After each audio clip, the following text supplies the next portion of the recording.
خصوصیت کے ساتھ جہاں تک میری آواز جا رہی ہے ٹھنڈے دل و دماغ سے یہ سوچنا چاہیے.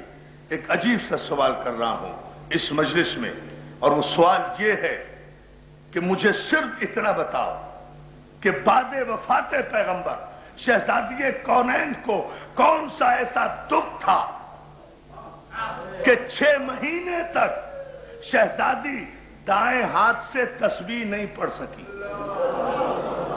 پتہ نہیں آپ سمجھیں یا نہیں یہ جملہ، یہ میں نے اپنی آنکھوں سے پڑھا. اللہ جانے کون سا درد تھا خدیجۃ الکبریٰ کی بیٹی کو کہ بابا کی وفات کے بعد 6 مہینے تک بطول دائیں ہاتھ سے تسبیح نہیں پڑھ سکی. آپ سمجھ گئے نا، اسی لیے تو رو رہے ہیں. ارے پڑھتی کیسے؟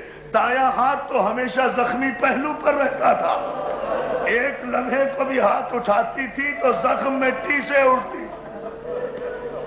یہ زخم کیسا تھا یہ تو میں رات کو انشاءاللہ بتاؤں گا، لیکن ایک جملہ عرض کر کے آپ سے اجازت چاہوں گا.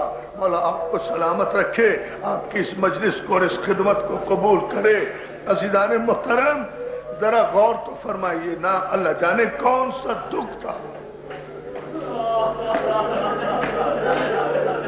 دوستو کتنے بوڑھے اور ضعیف بزرگ بھی یہاں بیٹھے ہیں، ضعیف مائیں بھی یہاں خواتین میں بیٹھی ہوں گی. ضعیف تو ضعیف کو کہتے ہیں نا.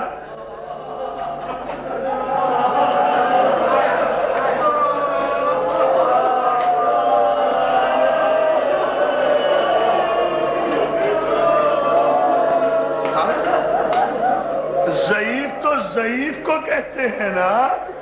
تم نے آج تک عزادارو کوئی ایسی ضعیفہ دیکھی ہے جو 18 برس کی عمر میں ضعیف ہو گئی ہو، جس کے بال سفید ہو گئے ہو، جس کی کمر جھک گئی ہو؟ ارے یہ رسول کی بیٹی. جزاک اللہ.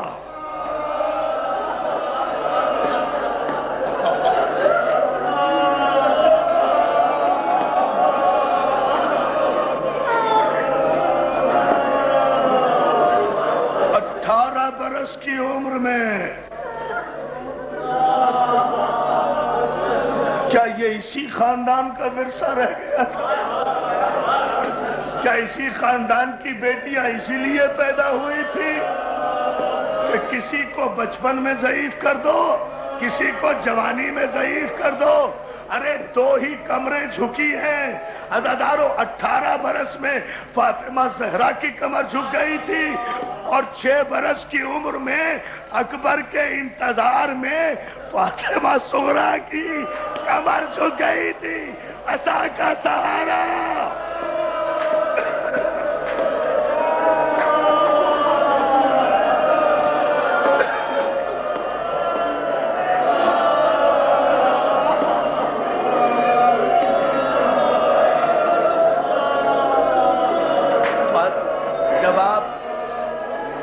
جب آپ شہزادی کونین کا نام لیتے ہیں تو آپ کے ذہن میں ایسی ضعیفہ کا تصور ابھرتا ہے. خدا کی قسم شہزادی ضعیفہ کہاں تھی؟ 18 برس کی کڑیل جوان تھی. امت کے سلوک نے بطول کو اتنا ضعیف کر دیا تھا.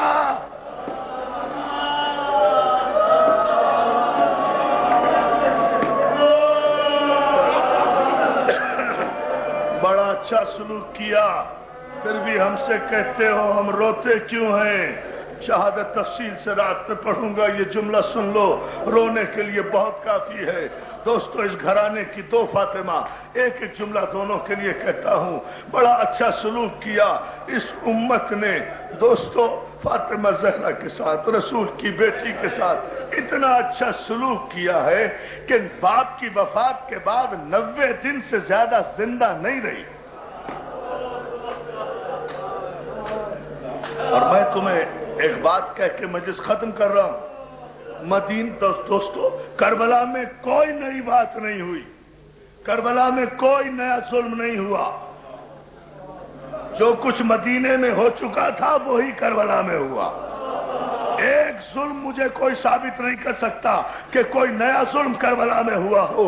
چہرے بدل گئے، کردار نہیں بدلے، کردار نہیں بدلے. جو ظلم مدینے میں جن کی ابتدا کی گئی تھی وہی کربلا میں ہوئے ہیں. کربلا میں عزیزو سب سے بڑا ظلم کیا ہوا؟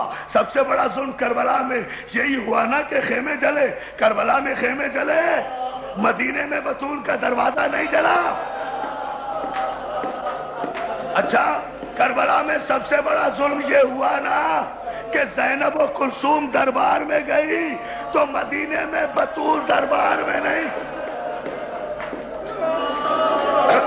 بھائی آخری جملہ اس سے زیادہ نہیں پڑھ سکوں گا، اسی پر رو لیجئے. کربلا میں جو سب سے بڑا ظلم ہوا ہے وہ اس وقت ہوا ہے جب ایک 6 مہینے کے بچے کو لے کر حسین میدان میں آئے ہیں.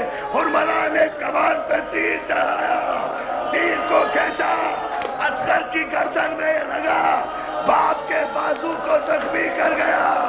حسین نے تیر نکالا، آسمان نے قبول نہیں کیا، زمین کو برداشت نہیں ہوا. عزادارو،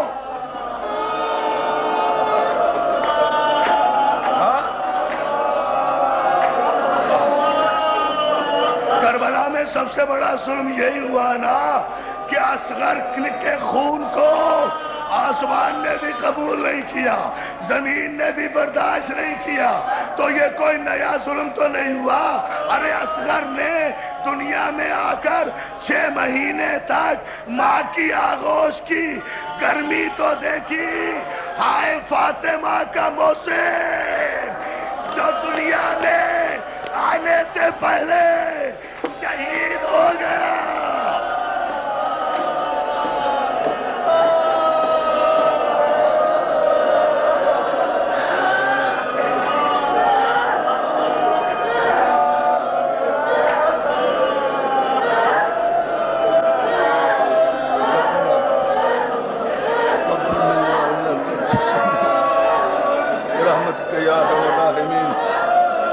قلیل عبادت کو قبول فرما، ہمارے ان آنسوؤں کو شہزادی کی بارگاہ میں قبول فرما.